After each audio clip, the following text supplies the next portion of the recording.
Twelfth physics का current electricity जो chapter है उसके अंतर्गत अपने किरचॉफ के नियम चल रहे थे, किरचॉफ्स लॉ। उसके अंदर मैंने फर्स्ट लॉ जो है केसीएल जिसको बोलते हैं किरचॉफ करंट लॉ, किरचॉफ की धारा का नियम, वो पहले करवा दिया। उस पर बेस्ड क्वेश्चन करवा दिए, लिंक उसका डिस्क्रिप्शन में मिल जाएगा। आज मैं सेकंड लॉ के बारे में बताता हूँ। किरचॉफ का जो सेकंड नियम जो है उसके बारे में बात करेंगे। उसको बोलते हैं केवीएल। क्या बोलते हैं उसको? KVL, Kirchhoff voltage law. ये जो नियम है ये वोल्टा पर आधारित है। तो ये नियम क्या कहता है, ये बात करते हैं अपन कि किसी बंद परिपथ जो है, कोई भी बंद सर्किट हो, पूरा बंद होना चाहिए, सर्किट खुला नहीं होना चाहिए। तो किसी भी बंद परिपथ में विद्युत वाहक बल, जो आगे मैं बता दूंगा आपको, पहले वीडियो डाल रखी है मैंने, विद्युत वाहक बल और टर्मिनल वोल्टता जो है वो क्या होती है, इसको ईएमएफ भी बोलते हैं, इलेक्ट्रोमोटिव फोर्स या विद्युत वाहक बल, इसको ई से दर्शाते हैं। और ईएमएफ और टर्मिनल वोल्टता जो है वो क्या होती है, वो मैंने वीडियो डाल रखी है, उसका भी लिंक डिस्क्रिप्शन में मिल जाएगा। तो किसी बंद परिपथ में विद्युत वाहक बल जो है, जितने भी विद्युत वाहक बल है वो, और प्रतिरोध के सिरों पर जो विभवांतर होंगे, जितने भी सारे प्रतिरोध है, जो भी रेजिस्टेंस है, उनके जो टर्मिनल होंगे उन पर जो वोल्टेज होगा वो, इसका जो बीजगणितीय योग जो होता है वो कितना होता है, 0 होता है।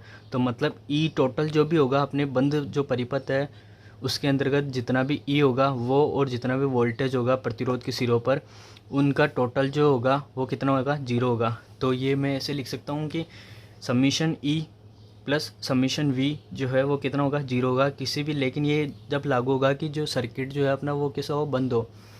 अब मैं जो समीशन ई है इसको तो ऐसे लिख दूँ, और समीशन वी को कैसे लिख सकता हूँ, आई आर वी बराबर आई आर ओम्स लॉ। तो इसको ऐसे भी लिख सकते हैं, समीशन आई आर ये 0, ऐसे भी लिख सकते हैं इसको। अब मैं बात करूँगा कि भाई ये जो डायरेक्शंस है, ये जो चिन्ह है, ये कैसे लिखेंगे अपन किसी भी जो परिपथ अपना उसके अंदर देख के ये चिन्ह जो है वो कैसे कैसे लिखेंगे। तो सबसे पहले अपने को ध्यान रखना है कि बैटरी जो है उसका साइन कैसे लेंगे।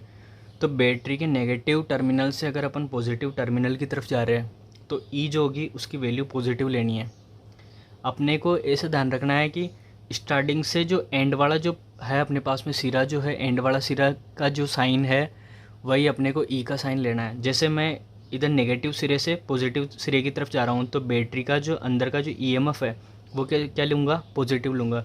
अगर मैं पॉजिटिव से नेगेटिव आता तो इसका ई जो है वो कैसे लेता, नेगेटिव लेता। लेकिन यहाँ नेगेटिव से पॉजिटिव आ रहा हूँ, ये मेरी डायरेक्शन है, नेगेटिव से पॉजिटिव आ रहा हूँ तो ई कैसे लूँगा, पॉजिटिव लूँगा। ये आगे मैं लगा करके बताऊँगा ये नियम जो है वो कैसे लगता है।